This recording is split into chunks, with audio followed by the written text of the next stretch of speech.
I never thought one sentence could blow up the life I'd spent 12 years building. Like, not crack it. Not shake it. I mean completely destroy it in a way that makes you wonder if you were ever really living the truth at all. And I definitely never thought the man I'd shared my bed with, my plans with, my future with, would be able to look me straight in the face and say something so cold, so casual, like he was assigning me a chore. But that's exactly what happened on a random Tuesday night in our kitchen in Austin. Nothing special about the day. The sky was already turning dark outside the window. I had music playing low in the background. I was chopping onions and garlic, trying to get dinner started before my brain could fully shut down from exhaustion. Then the front door opened. I heard his footsteps. Heavy, quick, like he was already annoyed before he even walked inside. And when Ryan stepped into the kitchen, I knew that look. I knew it the way you know the sound of thunder before the rain hits. It was the face of a man who had already made a decision without me and expected me to smile and accept it. He didn't take off his jacket. He didn't walk up behind me and wrap his arms around my waist like he usually did. No kiss. No "Hey babe, how was your day?" Nothing. He just stood there in the doorway like a boss about to give orders. And then he said it. "Make sure the house is spotless. My sister just had her baby and she's going to live here for 6 months so you can take care of the kid." My hand froze in midair. The knife hovered over the cutting board. The onions and garlic kept sizzling in the pan like nothing had happened, like the world didn't just tilt off its axis. I remember blinking slowly, like my eyes could somehow clear what I'd just heard. 6 months. His sister. A newborn. And he said it like he was telling me we ran out of paper towels. He wasn't asking. He wasn't suggesting. He wasn't even pretending to care what I thought. He was informing me. Like I was staff in my own home. I turned to face him, still holding the knife, and forced myself to breathe. "Ryan, can we talk about this? That's not a small decision. I'm gone all day. And our place isn't exactly huge." He cut me off so fast it felt like a slap. "There's nothing to talk about. Claire needs help with the baby, and you're the only one who can do it. She'll be here Sunday." Sunday. It was Thursday. That meant I had 3 days. 3 days to prepare myself to share my home with someone I barely knew and a baby who would cry through the night, take over every corner of the house, and turn my routine into chaos. I stared at him, waiting for the part where he'd laugh and admit he was joking. But he didn't. He just stood there, completely calm, like he had already moved on from the conversation. I felt something hot rise in my chest. Not just anger. Humiliation. Because the way he said it made it clear he didn't see me as his partner. He saw me as a solution. I swallowed hard and tried again, slower this time, like I was talking to someone who didn't understand basic human respect. "Ryan, 6 months is a long time. And what about her husband? Where's Tyler in all this?" That's when his eyes shifted away from mine. He grabbed a glass from the cabinet like he suddenly needed something to do with his hands. "Tyler's. I don't know. Overwhelmed, I guess. Claire thinks it's better to be away from him for a while." That made no sense. Every time I'd seen Tyler, he seemed like a decent guy. Quiet, polite, the kind of man who always offered to help carry bags or clean up after dinner. He didn't give off dangerous vibes. He didn't seem like the type who would make his wife feel like she needed to escape. So why was Claire suddenly moving into my home for half a year like she was fleeing something? And why did Ryan look so uncomfortable when I asked? That night, I lay in bed next to him with my stomach twisted into a knot. He fell asleep fast. He always did when he didn't want to deal with anything real. Meanwhile, I stared at the ceiling, listening to his breathing and feeling this deep, crawling unease that I couldn't name. It wasn't just the extra work. It wasn't just the invasion of our space. It was the way he didn't care what I thought. The way he spoke to me like I didn't get a vote. And underneath all of that was a feeling I hated admitting out loud. Something about this was off. The next day, I tried to talk to my friend Hannah during lunch. Hannah has known me forever. She can read my face the way some people read road signs. She took one look at me and frowned. Okay. You look like you're about to lose it. What's going on? So I told her. All of it. Ryan's tone. The 6 months. The baby. The way he didn't ask. Hannah listened quietly, her jaw tightening as I spoke. Then she leaned back in her chair and said exactly what I was thinking but didn't want to admit. That is sketchy as hell. I let out a breath I didn't realize I was holding. She kept going. First of all, him deciding that without you is insane. That's not marriage, that's management. And second, why would Claire need to run away from her own husband right after having a baby? That makes zero sense. I nodded slowly, my appetite completely gone. Hannah lowered her voice. I'm not trying to freak you out, but you need to pay attention. People don't just move into someone's house for 6 months without a real reason. Her words followed me for the rest of the day. And by Saturday, the tension in the house was thick enough to choke on. Ryan left early that morning, claiming he had to pick up some of Claire's things. He didn't come back until late afternoon. And when he did, he carried in 2 giant suitcases and a portable crib like he'd been doing it his whole life. Seeing those things sitting in our living room made my stomach drop. This was real. This was happening. Where are they even going to sleep? I asked, trying to keep my voice steady. He didn't even look at me. Guest room. The guest room. That would have been funny if it wasn't so pathetic. We didn't have a guest room. We had a tiny spare space that had basically turned into a storage closet. Old boxes, random junk, clothes we never wore, holiday decorations. But now, suddenly, it was going to be a nursery. We spent the rest of the afternoon clearing it out, pushing things into other corners of the house, making space where there wasn't any. And the whole time, I watched Ryan handle the baby items. He folded the tiny onesies with this weird level of care. He checked the sizes like he already knew what mattered. He organized the little socks by color. For a man who always acted like babies were loud little aliens, he looked way too comfortable. I tried to sound casual. Have you met the baby yet? Oh yeah, he said quickly. I went to the hospital when he was born. I stopped moving for a second. He went to the hospital.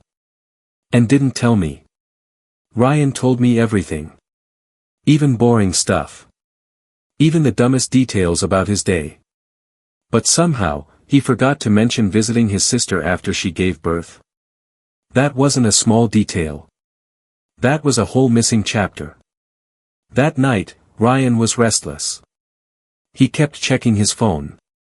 He got out of bed multiple times, claiming he needed water or had to use the bathroom. And when he finally fell asleep, he started muttering in his sleep. He never did that. Not once in 12 years. His voice sounded anxious, almost panicked, like someone being chased. Sunday morning came, gray and heavy, matching the feeling in my chest. Ryan woke up early, showered, and got dressed like he was going somewhere important. He even used the cologne I bought him for our anniversary, the one he only wore on special occasions. I'm going to get them, he said, grabbing his keys. I blinked. Don't you want me to come with you? No need. You can use the time to finish getting the house ready. There it was again. That same tone. Not a request. A command wrapped in polite words. Finish getting the house ready. As if the house wasn't already clean. As if my job was to be ready for whatever he decided to bring home. After he left, the silence in the house felt loud. I walked from room to room, imagining what it would be like with 2 extra people living here. Baby stuff everywhere. Bottles. Diapers. The smell of sour milk. Crying it wasn't my phone. Mine was on the kitchen counter.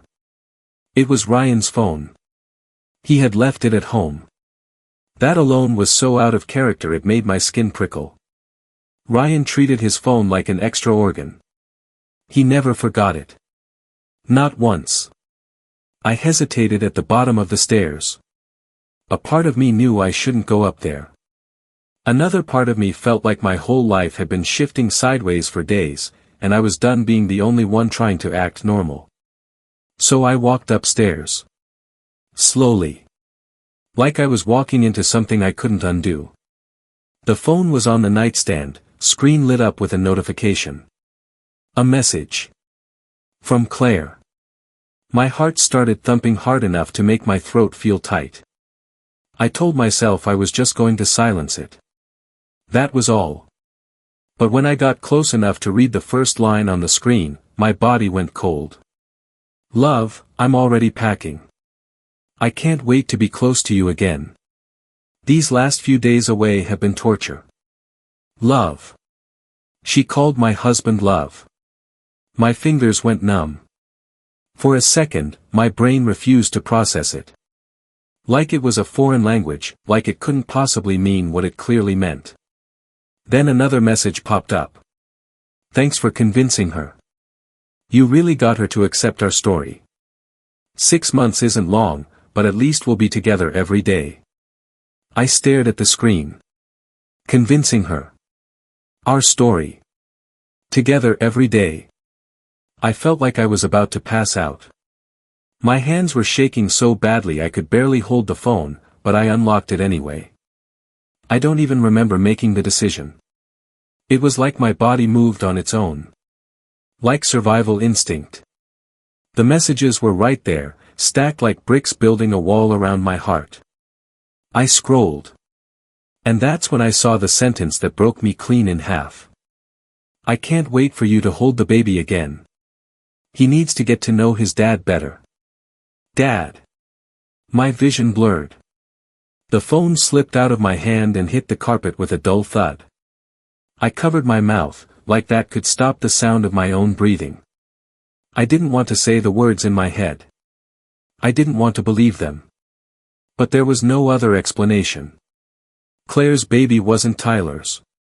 That baby was Ryan's. My husband. The man I'd loved for 12 years. Had a child with his own sister. I dropped onto the edge of the bed like my legs had forgotten how to work. The room spun slightly, like I'd been drugged. I picked up the phone again, forcing myself to keep looking even though every part of me wanted to throw it across the room and pretend I never saw it. I needed to know how deep this went. How long? How? I opened the conversation and scrolled up. My hands were trembling so badly the screen kept jumping. And there it was.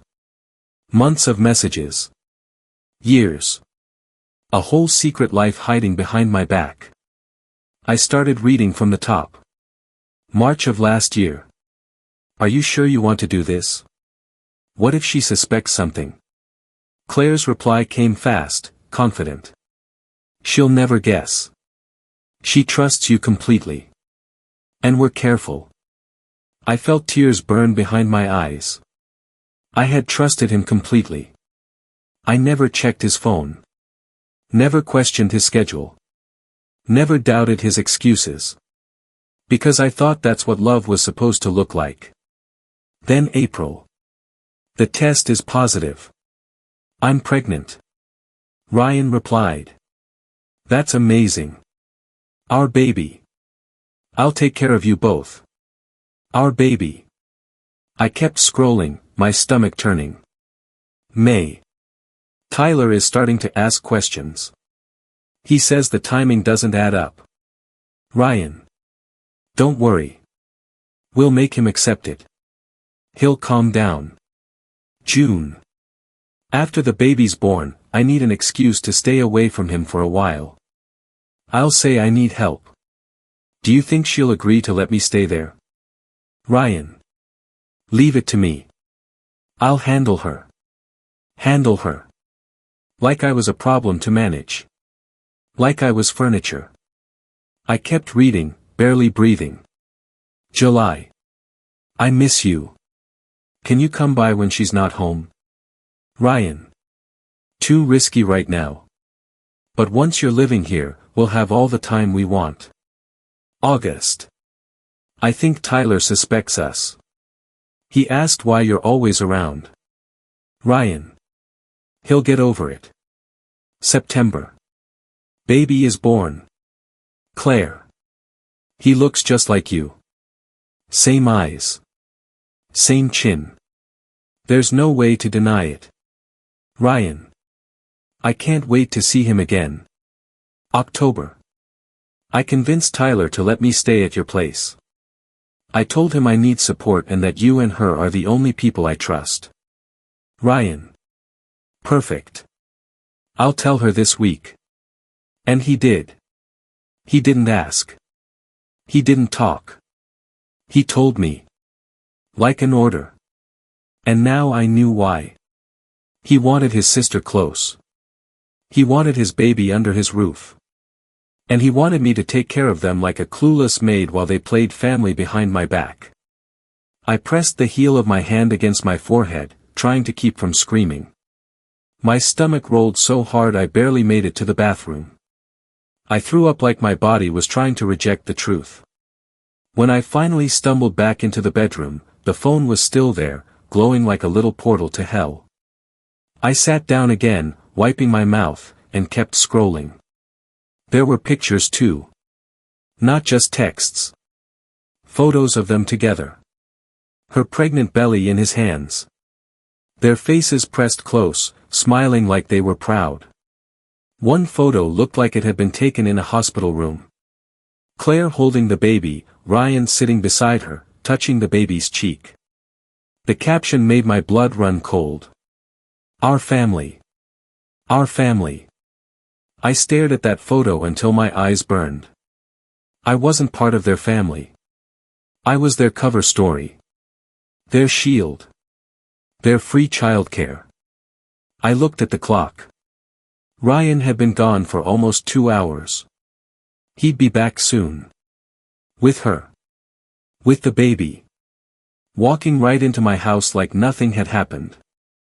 Like I was supposed to smile and play the supportive sister-in-law while my life was being set on fire. I stood up and started pacing. I couldn't sit still. I couldn't breathe right. My thoughts were racing so fast they tripped over each other. Do I confront him the second he walks in? Do I pretend I don't know and call a lawyer first? Do I pack a bag and disappear? Every option felt impossible. If I confronted them immediately, they could lie. They could deny. They could turn it around and make me look unstable. If I pretended everything was fine, I'd be living with them. Watching them. Listening to whispers. Smiling through rage. 6 months. There was no way I could survive 6 months like that. I needed more information. I needed to know if this was just something recent, some twisted mistake, or if it was worse than I could even imagine. So I scrolled further back. 2 years ago. We can't keep doing this. You're my sister. Claire replied. We're not blood. Your parents adopted you when you were 15. It's not wrong. It's love. I froze.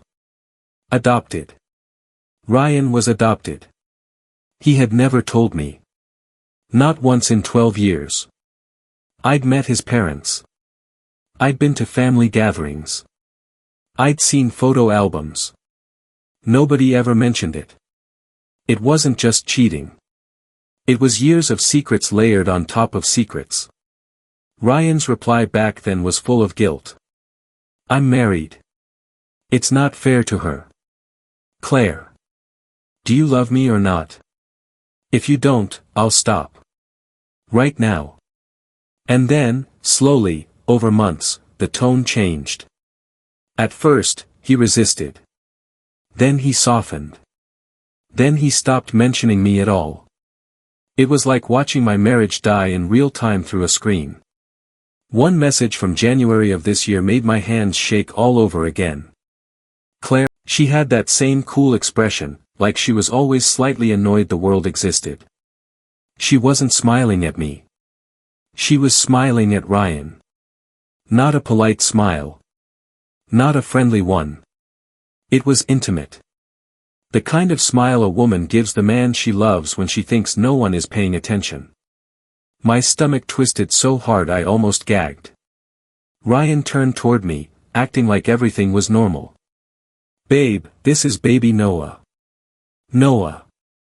So that was his name. The baby's eyes were wide open, staring around the room like he had no idea he'd just walked into a disaster. Claire adjusted her grip and finally looked at me, barely. "Hey. Hey, Claire," I said, and I was shocked by how steady my voice sounded. "Welcome. Welcome." Like I had invited her. Like I had offered. Like I hadn't been forced into this with a command. Ryan stepped closer and kissed my cheek, the same casual kiss he gave me every morning.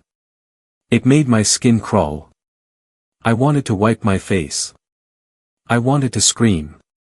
Instead, I stood there, smiling like a woman who didn't know her marriage had just been buried alive. Claire shifted the baby and glanced around the living room. "So, where do you want me?" The way she said it, like she owned the place, like she was moving into a hotel suite that had been prepared for her. Ryan answered before I could. "Upstairs. I got everything set up for you." Everything. He didn't say we. He didn't say Sarah helped. He said I. Like it was his project. His priority. I led them upstairs because my body was moving on autopilot, my brain running a separate program entirely. As we climbed the stairs, I could feel Claire watching my back. Like she was measuring me. Like she was waiting to see if I'd break. In the spare room, she set Noah down in the crib and immediately started unzipping her suitcases. Ryan hovered nearby, watching her like she was the center of the universe. He handed her things. He adjusted the blanket in the crib. He leaned down and touched the baby's cheek with a tenderness I hadn't seen from him in years. It wasn't uncle energy. It wasn't brother energy. It was father energy. I could see it in the way his face softened. In the way he smiled without thinking. In the way he stayed close. Claire noticed it too. She looked up at him, eyes warm, and for half a second, the room felt like I wasn't even there. Like I was invisible. I cleared my throat. "Well. I'll let you get settled." Claire didn't even pretend to be grateful. "Thanks." Ryan followed me out into the hallway. And for a moment, I thought he might say something human. Something like, "I know this is a lot." Or "Thank you." Or "Are you okay?" Instead, he said, "I'm gonna help her unpack. You can start dinner." Start dinner. Like I was hired help. I nodded. "Sure." And I walked downstairs with my hands shaking so badly I had to grip the railing. In the kitchen, I leaned against the counter and stared at the wall. My ears strained for sounds upstairs. Footsteps. Whispers. A laugh. Then a door clicking shut. I squeezed my eyes shut and forced myself to breathe.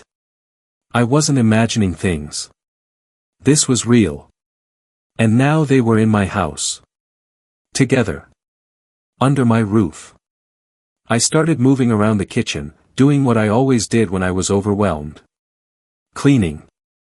Chopping. Organizing. Anything to keep my hands busy so my brain didn't implode. But the thoughts kept coming anyway. 6 months. They planned 6 months of this. 6 months of sneaking around, right in front of my face. 6 months of me caring for their baby while they played house. My stomach turned again. I had to stop and hold the counter until the wave passed. Then, through the kitchen window, I saw a truck pull up. A familiar truck. Tyler. He got out slowly, like his body was heavy with something invisible. He opened the back and lifted out a car seat and a couple bags. His movements looked tired. Not just physically. Emotionally. Like a man carrying a weight he didn't deserve. My heart beat faster. This was my chance. Because I suddenly realized something. Tyler didn't know. Not the whole truth. Maybe he suspected. Maybe he had doubts. But he didn't know what I knew. And he deserved to. I didn't even think about it too long. I grabbed my cardigan from the chair and slipped out the back door quietly. I walked around the side of the house, keeping myself out of view from the living room windows. Tyler was by the driveway when I reached him. He looked up, surprised. "Oh, hey. I didn't think you'd come out." His voice sounded empty. Like he was speaking because he had to, not because he wanted to. "Hey, Tyler," I said softly. "You're not bothering me. I just wanted to say hi." He nodded, shifting the bag in his hand. "Just dropping off the rest of Claire's stuff. Figured she'd need it." I looked at his face and felt something break inside me. He looked exhausted. His eyes were sunken, like he hadn't slept. There was sadness in him that felt deep and old. And suddenly, I knew. He wasn't the villain in this story. He was another victim. "Tyler, can I ask you something?" He paused. "Sure." My heart pounded so hard I thought he could hear it. "Are you sure Noah is your baby?" His whole body went still. The bag in his hand lowered slowly to the ground. His face changed in an instant, like a mask had cracked. "What did you just say?" I swallowed, forcing myself to keep going. "I found out something today. Something I wasn't supposed to see." Tyler's eyes darted toward the house. Then back to me. "What did you find out?" I stepped closer and lowered my voice. "Ryan left his phone at home. A message came through. I saw it." Tyler's face went pale. He stared at me like he was waiting for me to tell him he was crazy, that this was a misunderstanding. But I didn't. I said it. "Tyler. Claire and Ryan aren't just siblings. They've been having an affair." For a second, he didn't react. Like his brain refused to accept it. Then he let out a short, broken laugh that didn't sound like humor at all. "No. No way." I nodded. "I saw the messages. I saw the photos." Tyler's eyes filled with tears instantly, like he'd been holding them back for months, and my words finally gave them permission to fall. "How long?" he whispered. "At least 2 years. Maybe more." He turned his face away and wiped his eyes fast, like he was ashamed to cry in front of me. Then he looked back. And the pain in his eyes hit me like a punch. "And the baby?"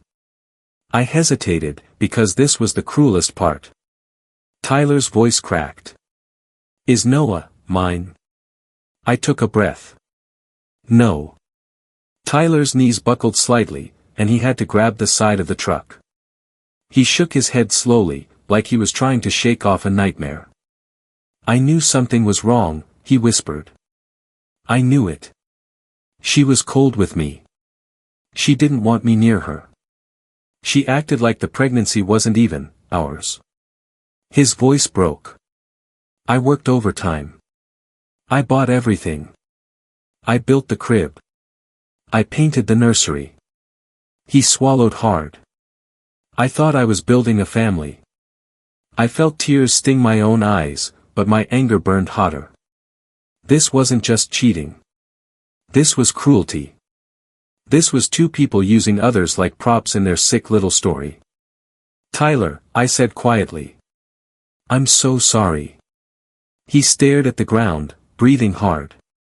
Then he looked up again, and something in his face changed. Not just pain. Resolve. "What are you going to do?" That question had been haunting me all day. "I'm not sure yet. But I'm not letting them get away with this." Tyler nodded slowly. "Good. Then he said something that surprised me. Dinner was on the table, but it didn't feel like my house anymore. It felt like I was sitting in someone else's life, watching myself play a role I never agreed to. Ryan was acting like the perfect host. He kept asking Claire if she needed anything. More water? Want me to warm that up? Need an extra blanket? He didn't speak to her like a sister. He spoke to her like she was precious. Like she mattered. Like she was the center of his world. And then there was Noah. That sweet little baby, completely innocent, making tiny noises and blinking slowly like he was trying to understand where he was. Every time Ryan looked at him, his face softened. He smiled at Noah in a way he hadn't smiled at me in a long time. I sat there, nodding along to small talk, chewing food that tasted like cardboard, trying to keep my expression neutral. Claire barely looked at me the whole time. She ate like she was in a hotel restaurant. Then she had the nerve to say something that made my skin crawl. "You're a really good cook. I forgot how good your food is." It was fake. So fake it almost made me laugh. Because Claire had never complimented anything about me. Not once. At family get-togethers, she always acted like I was invisible. And now suddenly she was sweet. No.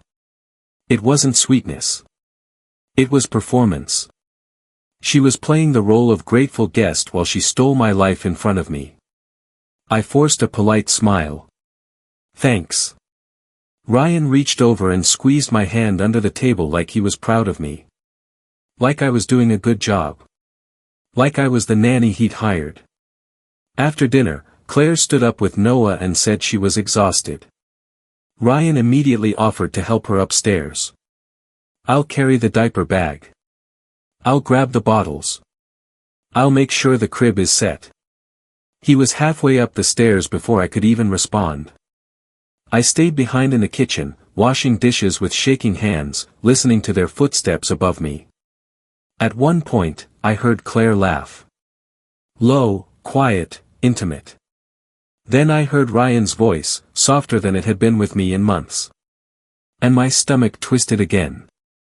Tyler didn't stay long. He had come by earlier with bags, said hello politely, held Noah for a minute, then left. But I could tell he was different now. He was quieter. His eyes didn't linger on Claire the way they used to. He was watching. Measuring. Like a man holding back a storm. Before he left, he caught my eye and gave me a small nod. A silent promise. I didn't sleep that night. I tried to, but every time I closed my eyes, my mind replayed those messages. Love. Our baby. She trusts you completely. Handle her. At around 2 a.m., I heard movement in the hallway. Soft footsteps. Then the spare room door creaked open. Then closed. A few minutes later, another door creaked. The bathroom. Ryan had gotten up. I heard the sink run. Then silence. But the bathroom light stayed on for a long time. Too long. 15 minutes. Maybe more. Then I heard the hallway again. Footsteps. Soft. Careful. Like someone sneaking. I stared at the ceiling, my whole body tense, and I understood exactly what was happening. Ryan wasn't going to the bathroom. He was going to her. And he didn't even care enough to be discreet. By morning, my anger wasn't hot anymore. It was cold. Sharp. Focused. The kind of anger that makes you calm because your mind is already moving 3 steps ahead. Claire came downstairs around 7 a.m. wearing a robe that wasn't mine. Her hair was messy, but not in a just woke up way. More like she'd been up. More like she'd had company. She smiled faintly when she saw me. Morning. Morning, I replied, keeping my tone flat. She walked straight to the coffee maker like she lived there. You're up early. You always been like that? Yeah. Habit. She nodded like she didn't care. Then she said, I really appreciate you doing this. I know it's a lot. 2 extra people in your space. I wanted to laugh. 2 extra people. She didn't say me and my baby. She said 2 extra people. Like Ryan wasn't included. Like he didn't belong to her. Like she was still pretending. I kept my face calm. Family is family. Claire's eyes flickered for a second, like she was surprised I said that so easily. Then she smiled again. Exactly. I left the house and drove a few blocks away before I called Tyler. He picked up immediately. You okay? No. But I'm ready. Good. I took a deep breath. We need to plan. We can't just explode and give them time to twist it. Tyler's voice was steady. Agreed. They'll lie. They'll gaslight. They'll try to make us look crazy. Exactly. I paused. Then I said it.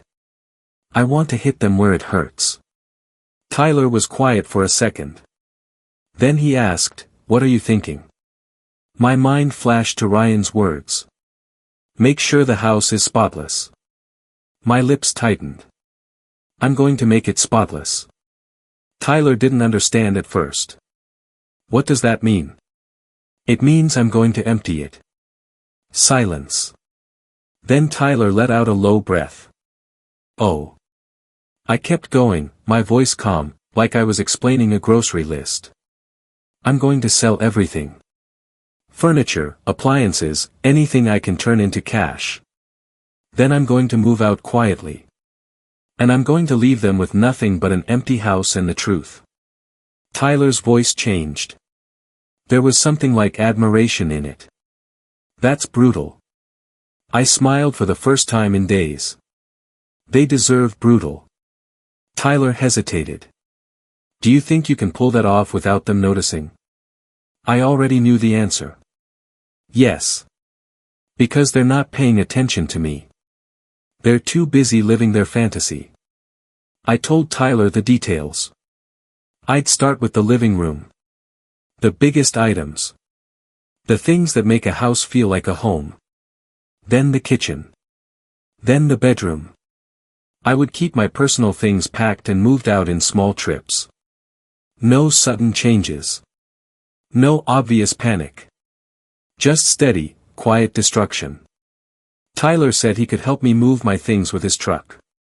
He also said something that made my throat tighten. I'll do whatever you need. I owe you that. I should have seen it sooner. I shook my head, even though he couldn't see me. You didn't do anything wrong. We both trusted the wrong people. We set a meeting for later that afternoon at a small park near downtown. Somewhere quiet. Somewhere no one would overhear us. When I got there, Tyler was already waiting on a bench. He looked like he hadn't slept at all. His eyes were red, but his posture was straight. He wasn't broken anymore. He was determined. We sat down, keeping space between us like 2 people still learning how to exist inside betrayal.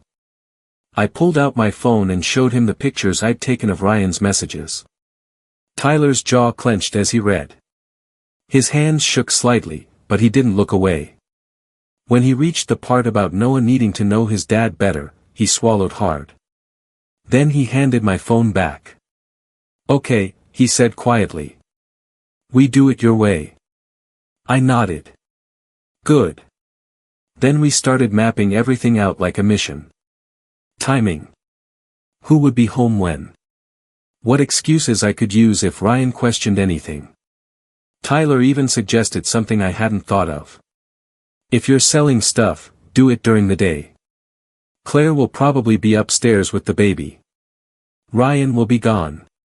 They won't notice until it's too late. I looked at him. You're right. And I realized something else too. Tyler wasn't just helping me out of anger. He was helping because he needed justice too. They had humiliated him. Used him. Made him build a nursery for a baby that wasn't his. That kind of pain. Tomorrow would be the first day of the cleanup. The real cleanup. Tuesday morning, I woke up before my alarm. Not because I was rested. Because my brain wouldn't shut off. Ryan was still asleep beside me, breathing slow and steady, like he didn't have a care in the world. I stared at his face in the dim light. That familiar jawline. Those eyelashes. That mouth that had told me I was loved. Now all I could see was a liar. A man who had smiled at me while building a whole second life behind my back. I got out of bed quietly, grabbed my phone, and went downstairs. The house was silent. Claire's door was shut upstairs. Noah was probably asleep. I stood in the living room and looked around like a stranger. Then I started taking inventory. The couch. The coffee table. The TV. The bookshelf. The dining table. The chairs. The microwave. The washer and dryer. Everything that made this place livable. Everything that made it feel like a home. And I realized something.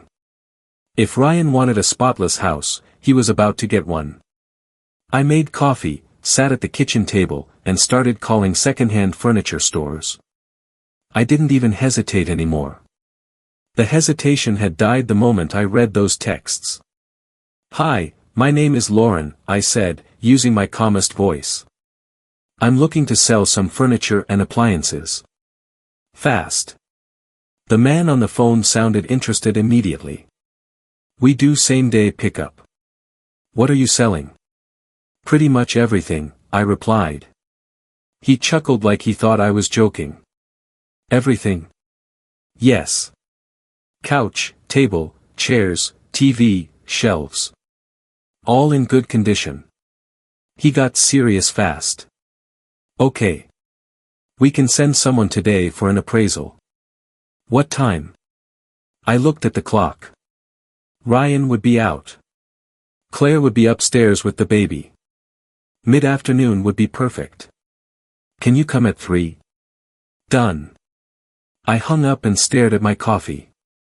My hands were steady. That's what shocked me the most. I wasn't shaking anymore.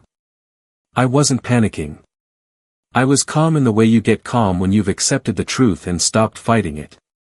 Around noon, I texted Tyler. "First pickup is today at 3.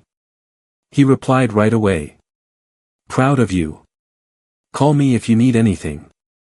I didn't need comfort. I needed execution. At 2:30, I left work early, using the same excuse I'd used 100 times when life got messy.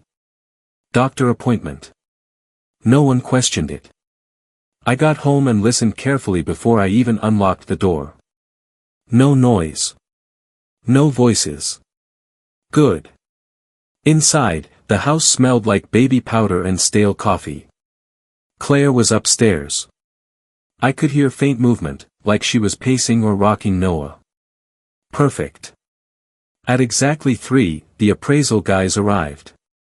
2 men, mid-40s, efficient, not the type to ask personal questions.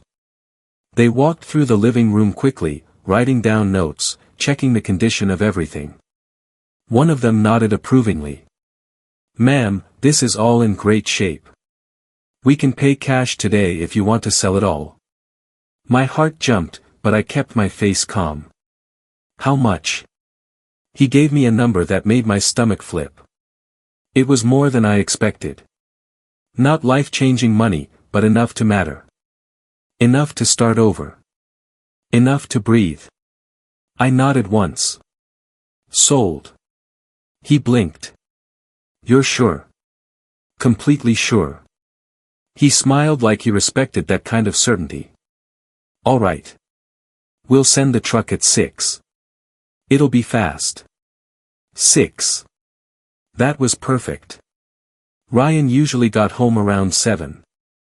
I walked them out and locked the door behind them. Then I went upstairs and peeked into the spare room. Claire was sitting on the bed with Noah in her arms, half asleep. Her eyes were heavy. Her hair was messy. She didn't even look up when I opened the door. "Everything okay?" she mumbled. "Yeah," I said softly. "Just checking in." She nodded and closed her eyes again. She had no idea what was about to happen. At 6 sharp, the truck pulled up. 3 men hopped out and started loading furniture like they'd done it 1,000 times. They worked fast. They didn't waste time. They lifted the couch, carried it out, loaded it into the truck. Then the TV. Then the table and chairs. The bookshelf. In less than 45 minutes, my living room looked like a rental listing. Empty. Echoing. Clean. Spotless. They handed me an envelope of cash. I counted it once, then tucked it into my purse. My hands still didn't shake. When they drove away, I stood in the doorway of the empty living room and just stared. 12 years of life, reduced to bare walls. And for the first time, it didn't make me sad. It made me feel powerful. I heard footsteps on the stairs. Claire appeared, holding Noah, her face confused. Lauren?" She looked around like she was lost. "Where's everything?" I gave her my calmest expression. "Oh my God, you didn't hear? We have a plumbing issue. The manager said there's a leak risk from upstairs. I had to move the furniture so it wouldn't get damaged." Claire frowned. "Leak risk? From where?" "Bathroom pipes. They said it could get bad fast." Claire shifted Noah and looked annoyed. "So, where are we supposed to sit?" I shrugged slightly, like I was just as inconvenienced. "Kitchen chairs for now. It's temporary." Claire didn't look convinced, but she didn't push. Because Claire didn't care about the furniture. She cared about comfort. She cared about having things easy. And if she had to sit on a hard chair for a couple days, she'd survive. Then the front door opened. Ryan walked in carrying grocery bags. He froze the second he saw the empty room. His face went blank, then sharp. What the hell happened? I turned toward him, acting surprised like I hadn't been expecting this moment. "Oh babe, you're home early." Ryan didn't even blink. "Lauren. Where is the furniture?" I walked closer and lowered my voice like I was sharing bad news. "There's a plumbing issue. The building manager said there's a leak risk from upstairs. I moved everything so it wouldn't get ruined." Ryan stared at me like he didn't know what to say. He looked around again, like he expected the couch to magically appear. "Nobody told me anything about a leak. They said they found it today. It's urgent." Claire stepped in, acting dramatic. "This is ridiculous. We have a baby. We need a couch." Ryan's eyes flashed with irritation, but he didn't snap at her. Of course he didn't. He never snapped at her. He only snapped at me. He took a breath, forcing calm. "Okay. Fine. Temporary." Then he looked at me. "How long?" "Couple days," I lied smoothly. "They're checking it tomorrow." Ryan nodded slowly, still unsettled, but too distracted to question it harder. Dinner that night was awkward. Not because they suspected me. Because the missing furniture made them uncomfortable. And it was almost funny. They were inconvenienced for one single evening, and they acted like the world was ending. Meanwhile, I'd been living inside a nightmare for days. After dinner, Ryan went upstairs to check on Noah. Claire followed him, naturally. And I stayed downstairs, washing dishes, listening to the sound of their voices above me. I heard Ryan laugh softly. I heard Claire whisper something. Then silence. I dried my hands and stood still. That silence didn't feel innocent. It felt like doors closing. Like secrets. I went to bed early, pretending I was tired. Ryan came in later. He slid into bed like everything was normal. He didn't apologize. He didn't ask. By Thursday morning, the house didn't feel like a home anymore. It felt like a shell. No couch. No TV. No dining table. No real kitchen setup. Just blank space and hard surfaces that echoed when you walked. Ryan and Claire were irritated, but they weren't suspicious. Not really. Because the lie I gave them was simple, believable, and boring. A plumbing issue. No one wants to dig deeper into boring. And that was the whole point. People only question you when you act nervous. So I didn't. I acted like I was mildly annoyed, slightly stressed, and totally in control. Meanwhile, I was building my escape in silence. At work that day, I barely heard anything anyone said. My mind was on one thing. Leaving. Not running away. Leaving on my terms. I texted Tyler during lunch. I found a place. He replied immediately. Where? Downtown. Studio. Furnished. Available today. A few minutes later, my phone rang. Tyler's voice came through low and careful. You're serious? Completely. You want me to meet you there? Yes. After work. I hung up and stared at my screen for a second. This was happening fast. And honestly, that was the only way it could happen. If I slowed down, I'd start thinking. If I started thinking, I'd start doubting. And doubt is what keeps people trapped. After work, I drove straight to the studio. It was small. One room, one bathroom, a tiny kitchen corner. But it was clean. Bright. Quiet. The kind of space that felt like peace. The leasing agent handed me the keys and smiled politely. You can move in today.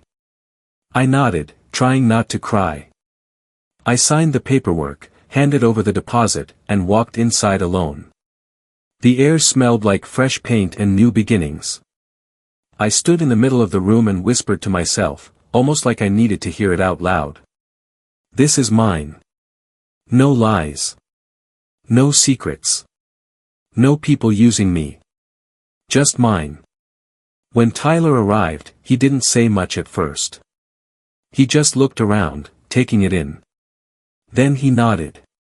Good choice. I let out a breath that felt like I'd been holding it for years. Thanks.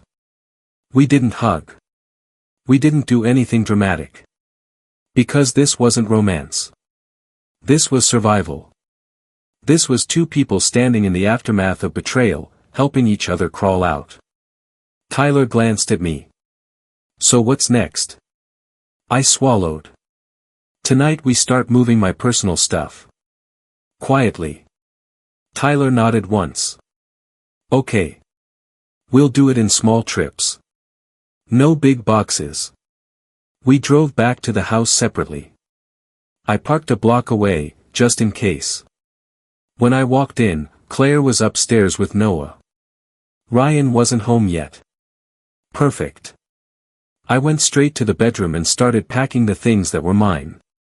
Not the shared stuff. Not the couple stuff. Just mine. Clothes.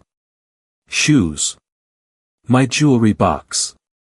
My personal documents. Photos of my parents. My old journals.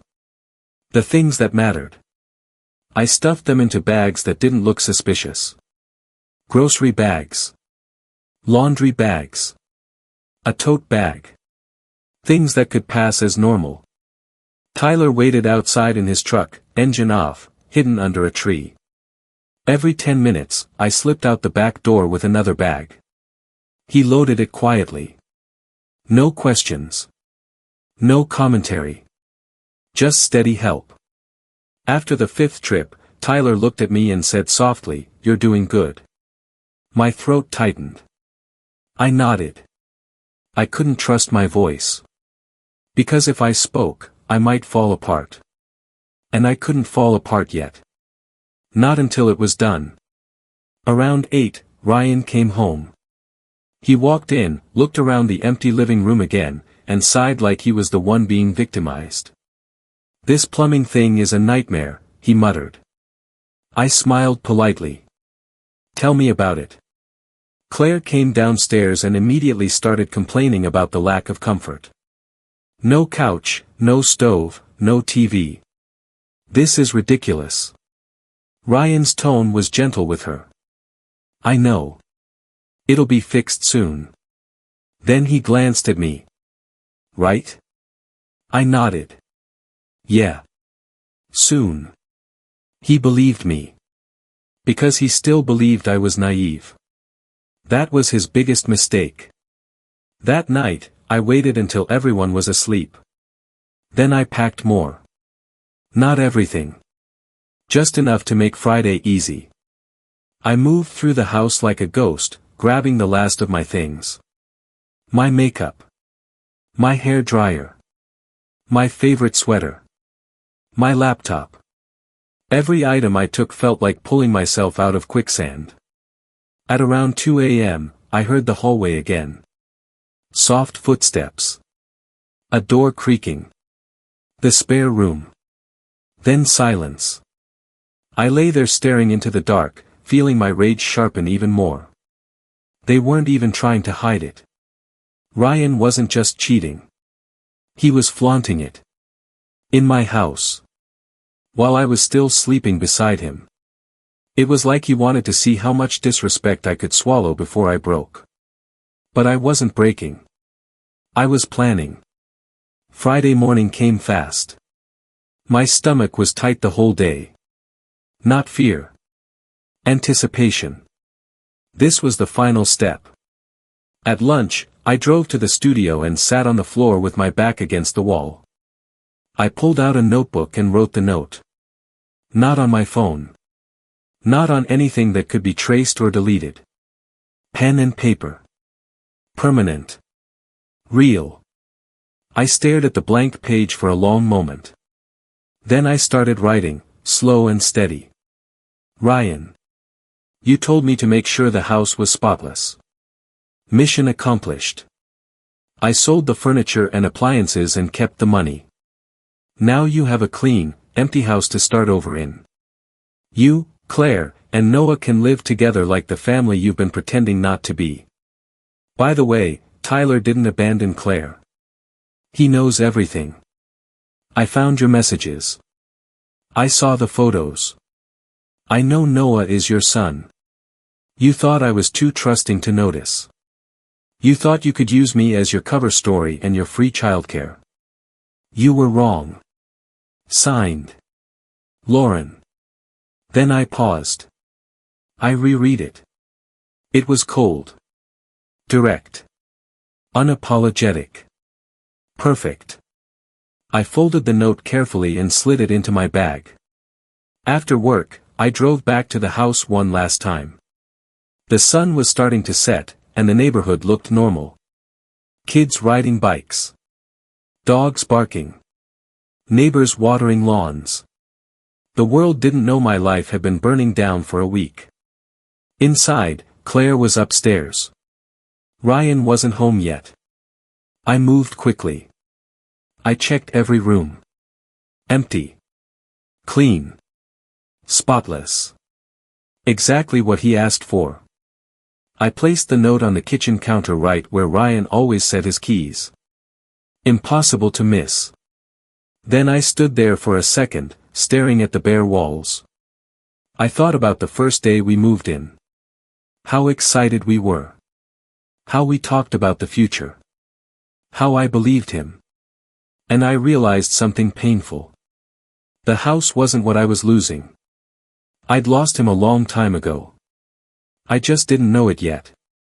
I grabbed my purse, walked out, and locked the door behind me. For a second, my hand lingered on the doorknob. Not because I wanted to stay. Because it felt surreal.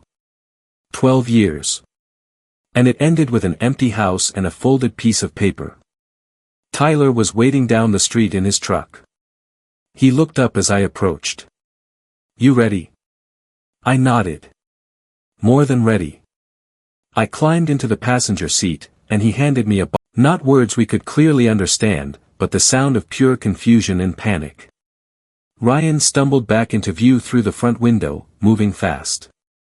He dropped the grocery bag on the floor. Then he turned and yelled toward the stairs. Claire! Get down here. Now. Tyler and I looked at each other. My heart was pounding, but my face stayed calm. A few seconds later, Claire appeared at the top of the stairs, Noah in her arms. Even from the street, I could see her frozen posture. She wasn't walking. She was staring. Like she didn't believe what she was seeing. Then she rushed down the stairs.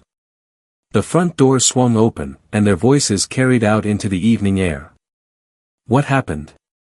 Claire's voice was sharp, high. Where is everything? Ryan sounded frantic.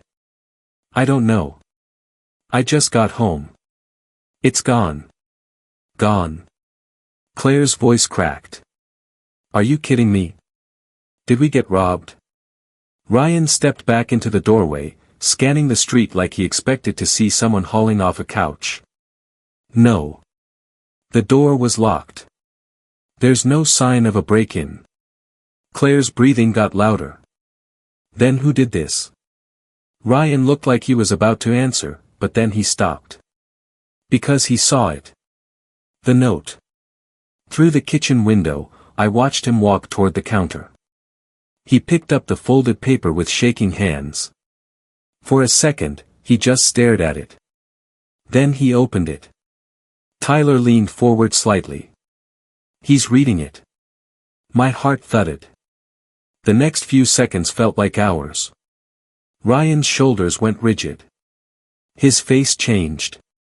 Confusion melted into horror. Then rage. Pure, ugly rage. He crumpled the note in his fist and let out a scream that made Claire flinch. No. No. No. Claire stepped closer, eyes wide. What does it say? Ryan shoved the paper toward her. Read it.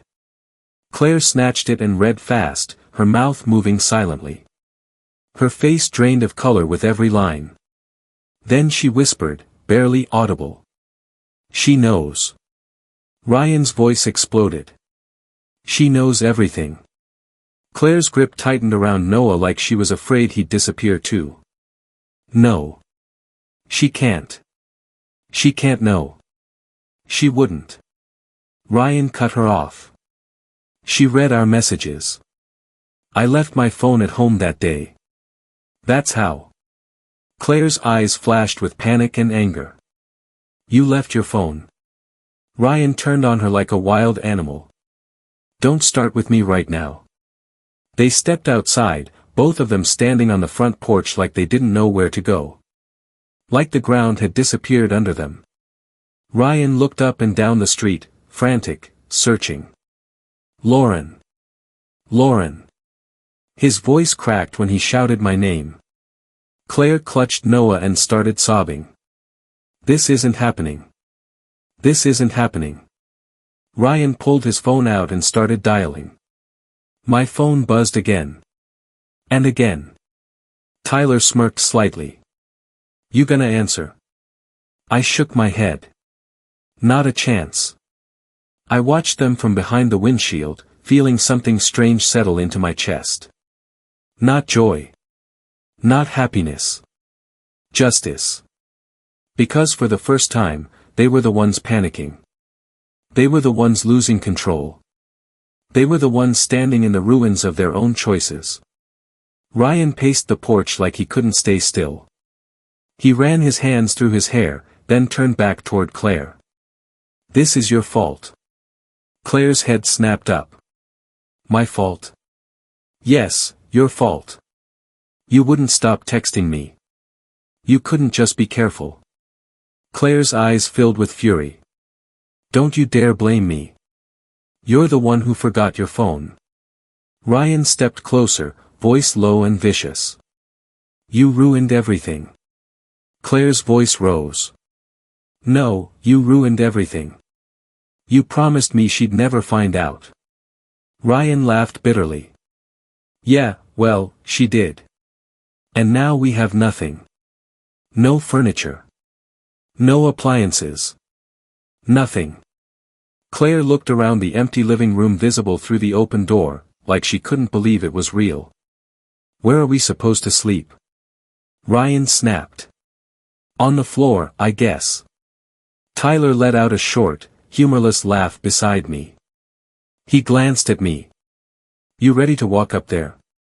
I took a deep breath. Not yet. I wanted them to feel it longer. To sit in that shock. To really understand. Ryan dialed again. My phone buzzed. Then his voice rang out through the open door. Pick up. Pick up the phone. Claire sat down on the front step, rocking Noah in her arms, sobbing harder. Neighbors started peeking out. A curtain moved across the street. A front door cracked open. Someone walked onto their porch slowly, pretending to check their mailbox. People were watching. And I loved that. Because secrets die in daylight. Tyler leaned closer. They're being exposed. Good, I whispered. Let them be seen. Ryan turned suddenly and shouted toward the street again. Lauren. Come back here. We can talk. We can talk. The phrase almost made me choke. Talk. After 12 years of lying. After forcing his mistress into my home. After trying to turn me into a babysitter for his child with his sister. Now he wanted to talk. Tyler's hand tightened around the steering wheel. Okay, I'm done watching. I want to see his face up close. I nodded slowly. Me too. We got out of the truck. The air outside was warm, but I felt cold all over. My legs were steady. My hands were steady. I wasn't afraid anymore.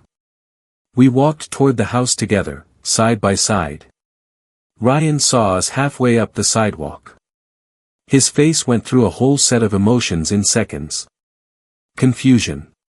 Hope. Then recognition. Then absolute horror.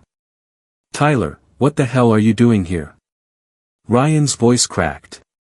Why are you with her? Tyler didn't even flinch. Because we're not the idiots you thought we were. Claire stood up fast, Noah still in her arms. Her eyes burned into me. Lauren. What did you do? I smiled slightly. I did exactly what Ryan told me to do. I made the house spotless. Ryan stepped forward, hands out like he was trying to calm a wild animal. Lauren, listen. We can explain. I cut him off. No. You don't get to explain. I already read everything. Claire's face went white again. Everything? I nodded. Your messages. Your photos. Your little plan to move in here for 6 months so I could take care of Noah while you two played house behind my back. Ryan's voice dropped. How did you? You left your phone at home. I saw the texts. I saw you calling him love. Claire's mouth opened, but nothing came out. Tyler stepped forward, his voice sharp and steady. And she told me. So yeah, Claire, I know too. Claire's eyes flashed toward Tyler. Tyler, I can explain. Tyler laughed once, bitter. Explain what? That you made me think I was a father when I wasn't. That you let me spend months building a nursery for another man's child. Claire started crying again. Tyler, please. Tyler's voice got louder. No. Don't you dare say please. Ryan tried to jump in, like he could still control the narrative. You guys are overreacting.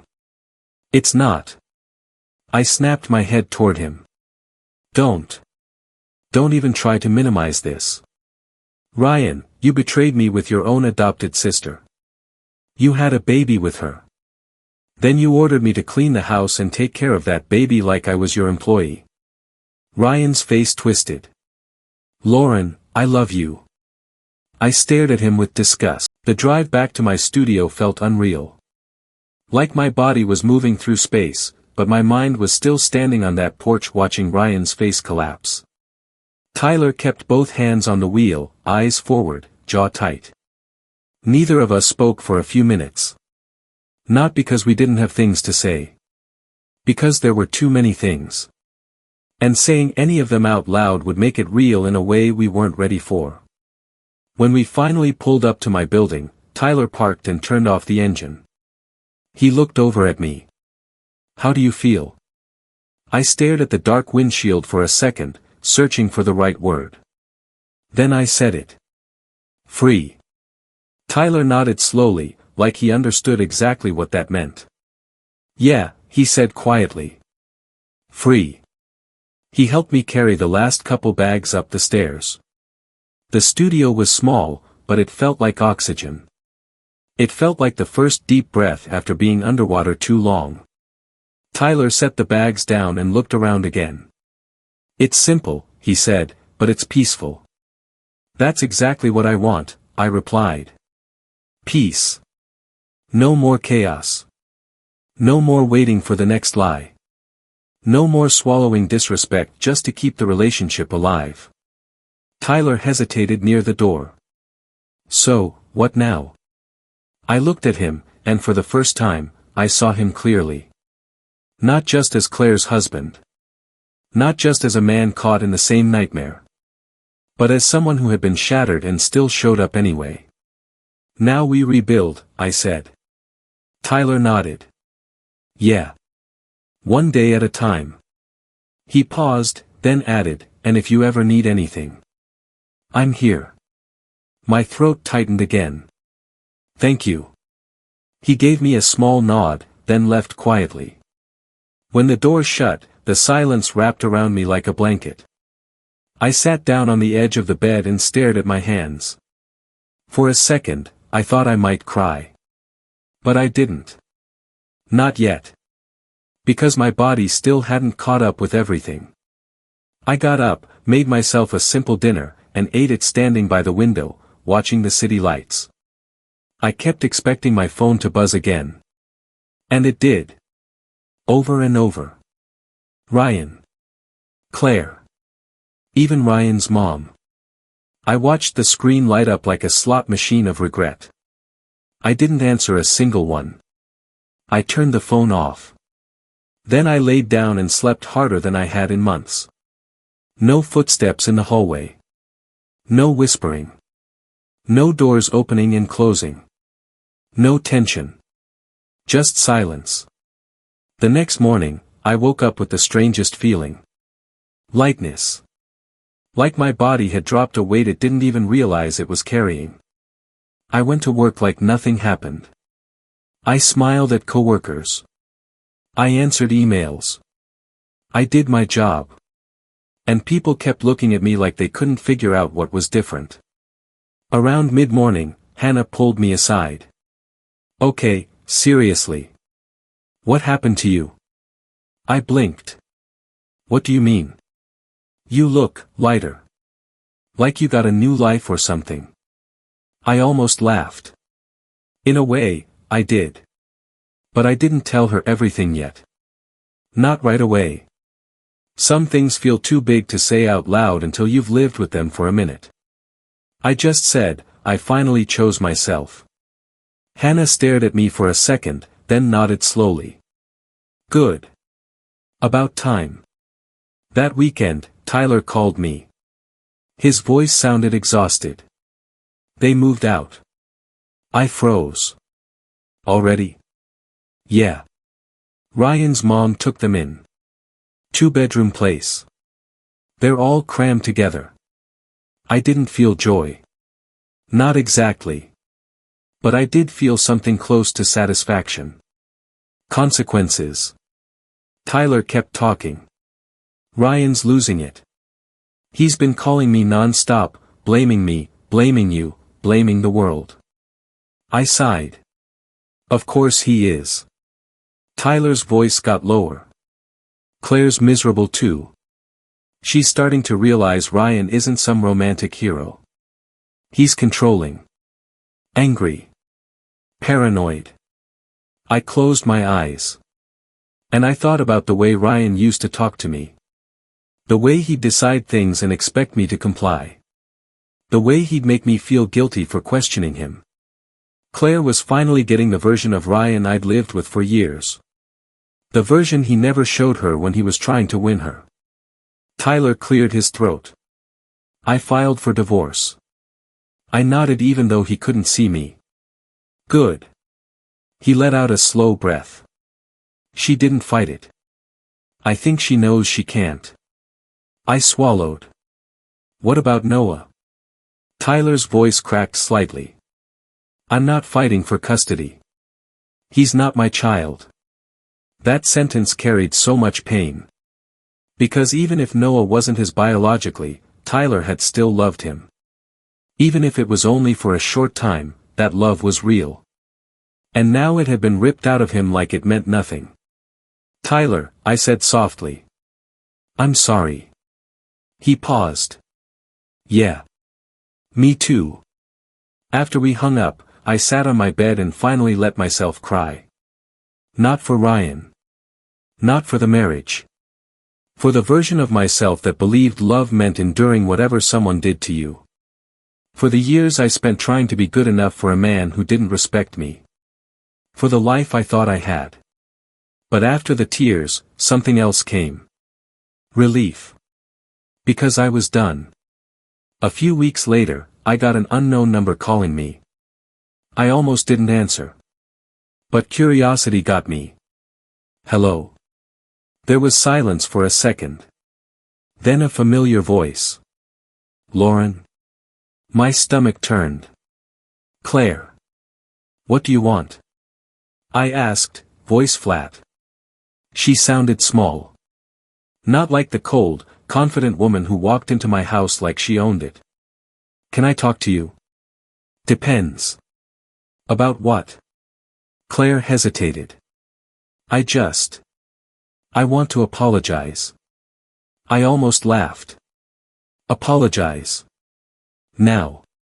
After everything. But I stayed quiet, letting her speak. Claire's voice trembled. You were right. About Ryan. About everything. He's not the man I thought he was. I leaned back against the wall, listening. She continued, words spilling out like she'd been holding them in. Now that we're actually together, he's different. He's angry all the time. He blames me for everything. He controls where I go. He checks my phone. He says I ruined his life. I closed my eyes. I knew this Ryan. I lived with this Ryan. Claire kept going, quieter now. And I realized, you must have dealt with this for years. I didn't respond right away. Not because I didn't know what to say. Because I didn't want to give her comfort she didn't earn. Finally, I said, Claire, your apology doesn't undo what you did. To me. To Tyler. I know, she whispered. I just wanted you to know we're paying for it. I didn't say anything. Because what was there to say? Then Claire added something that made my stomach twist again. I thought if we could just be together openly, everything would be perfect. I exhaled slowly. That's the lie people tell themselves when they're doing something wrong. They think the problem is secrecy. But the problem is character. I said, you didn't just betray people. You used them. That's why this ended the way it did. Claire started crying softly. I'm sorry. I didn't comfort her. I didn't yell either. I just said, goodbye, Claire. And I hung up. That night, I made myself tea and sat in my studio, listening to the quiet hum of the city outside. And I realized something. My revenge didn't give me back 12 years. It didn't erase the betrayal. It didn't magically heal everything. But it gave me back something I thought I'd lost forever. My dignity. Because there's a difference between being hurt and being humiliated. Being hurt happens when someone betrays you. Being humiliated happens when you let them keep using you after you. The note. By the time I finished, Hannah was sitting there with her mouth open. She blinked slowly. Then she said, "I swear to God, I would have ended up on the news." I let out a short laugh. "Trust me. I thought about it." Hannah shook her head, still stunned. "You sold the furniture." "All of it." I nodded. "Every last piece." Hannah leaned forward, eyes wide. "That is the most savage thing I've ever heard." I shrugged. It wasn't savage. It was fair. Then Hannah got quiet. And she said something that hit me harder than I expected. "You know what I love about it? You didn't just leave. You took your power back." That was exactly it. I didn't just walk away. I reclaimed my life. Tyler and I stayed in touch too. At first, it was practical. Divorce paperwork questions. Legal stuff. Proof of the affair. Things neither of us ever wanted to learn about. But after the mess was finalized, we still checked in on each other. Not every day. Not even every week. Just enough to remind each other that we weren't alone in what happened. Sometimes it was a simple text. "Hope you're doing okay today." Sometimes it was a call. Sometimes it was meeting for coffee. And over time, something unexpected happened. The anger faded. The shock faded. And what was left was this quiet understanding. Because when someone destroys your trust, it changes you. And Tyler was one of the only people on the planet who understood exactly how that felt. One afternoon, about 9 months after everything, Tyler and I met up at a little coffee shop downtown. He looked better. Not fully healed, but better. He'd gained some weight back. His eyes weren't hollow anymore. He sat across from me and said, "You know, Ryan tried to contact me again last week." I rolled my eyes. "Of course he did." Tyler shook his head. "He said he wants to make things right. He said he regrets everything. He said he made a mistake." I leaned back in my chair. "He didn't make a mistake." Tyler nodded. "Exactly. He made choices. Over and over." Then Tyler looked at me carefully. "He still calls you sometimes?" I snorted. "All the time. Different numbers. Different emails. Even tried messaging me on social media until I blocked him everywhere." Tyler's jaw tightened. "What does he say?" "Same stuff. That he misses me. That he loves me. That he's changed." Tyler's eyes narrowed slightly. "And you never respond?" I shook my head. "Not once." Tyler smiled, small but real. "Good." I took a sip of my coffee. "I don't even hate him anymore," I admitted. "I just don't care." Tyler nodded slowly. "That's when you know you're free." A few weeks later, I heard through mutual acquaintances that Ryan and Claire were still living with his mom. Still fighting. Still miserable. Ryan had lost his job, not because he wasn't capable, but because he couldn't keep it together long enough to function. He blamed everyone except himself. Claire was stuck in a tiny apartment, raising Noah while Ryan spiraled. And I know it sounds harsh, but I didn't feel sorry for her. Because Claire wasn't an innocent girl who got manipulated. She was part of the plan. She helped build the lie. She watched me smile and cook dinner while she texted my husband behind my back. She moved into my house with her baby knowing exactly what she was doing. So no, I didn't feel sorry. I felt like the universe finally balanced the scales. One night, I was walking back to my car after a long day when I saw someone standing near the curb. My stomach dropped instantly. Ryan. He looked rough. Unshaven. Eyes bloodshot. Like a man who hadn't slept in days. He stepped toward me. "Lauren. Please. Just let me talk to you." My whole body tensed, but I kept walking. Ryan followed. "I know you're mad. I know you hate me." I stopped and turned, finally giving him the one thing he wanted. My attention. But only for a second. "Ryan, I don't hate you." His face lit up, like that was hope. I continued. "I just don't care anymore. And that's worse for you, isn't it?" His face fell. "Lauren, I messed up. I know I did. But I love you. I swear I do." I stared at him, calm. "You don't love me. You loved having someone stable at home while you did whatever you wanted. You loved my loyalty. You loved my silence. But you never loved me enough to respect me." Ryan's eyes filled with tears. "I can change." I shook my head. "You had years to change. And you didn't." Ryan stepped closer, desperate. "Please. Just one more chance." I took a step back. "No." His voice rose. "Lauren, you're really just gonna throw away 12 years?" I looked at him, steady. "Ryan, you threw away 12 years. I just picked up what was left of me." For a second, he looked like he might say something cruel. Something ugly. But then his shoulders slumped. And he whispered, "I don't know how you became so cold." I almost laughed. "Cold? No. I became clear." I said, "I'm not cold. I'm healed enough to stop begging for basic decency." Ryan's mouth opened again, but I held up my hand. "We're done. Don't come near me again." Then I turned and got into my car. My hands shook when I closed the door, but it wasn't fear. It was the last wave of adrenaline from finally cutting the final string. I drove home and sat on my couch, staring at the ceiling. And I realized something I never thought I'd say. I was grateful.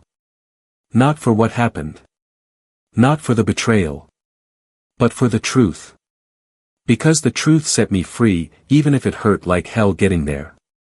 If Ryan hadn't forgotten his phone that day, I might have spent 6 months taking care of Noah while they lived their little fantasy in my home. I might have wasted more years. I might have stayed in a marriage that was already dead, just because I didn't know it. But I found out. And once you know, you can't unknow. That's the thing about truth. It changes you. It forces you to choose. And I chose myself. When I look back now, the part that still shocks me isn't even the affair.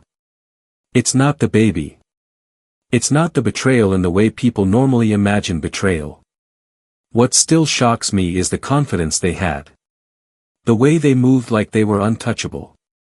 Like the world owed them a happy ending, even if they had to ruin other people to get it.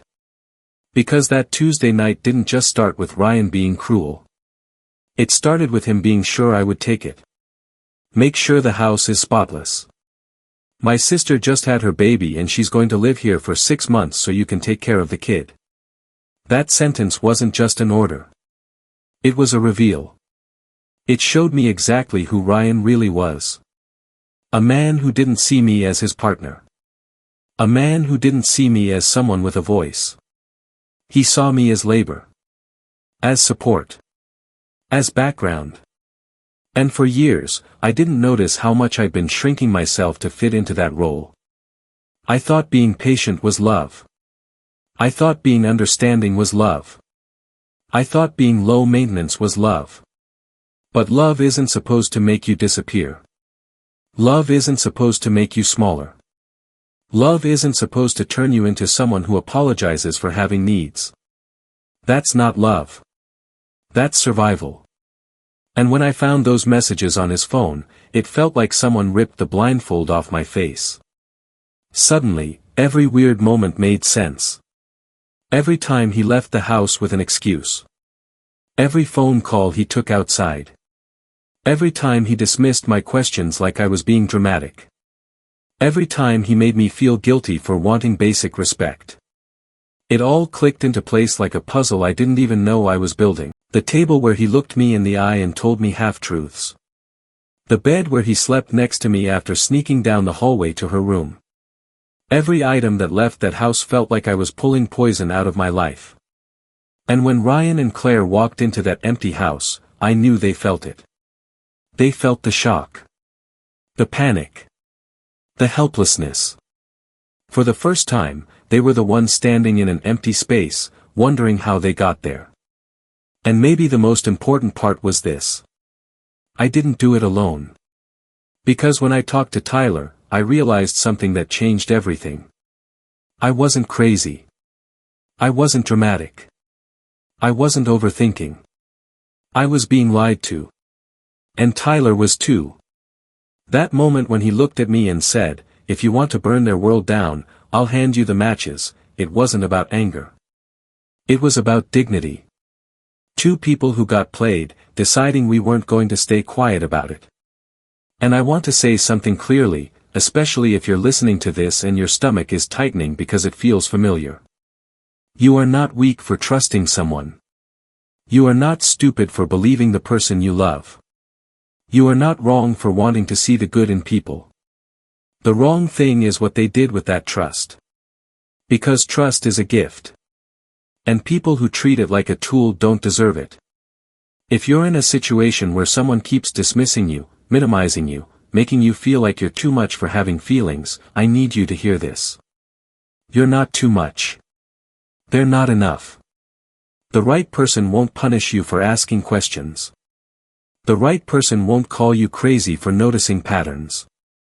The right person won't demand your silence in exchange for peace. That's not peace. That's control. And control always comes with a cost. For me, the cost was 12 years. But the gain was the rest of my life. Because once I walked out of that house and locked the door behind me, I didn't just leave Ryan. I left the version of myself that accepted crumbs. I left the version of myself that thought love meant enduring disrespect. I left the version of myself that kept making excuses for someone who didn't deserve them. I became someone else.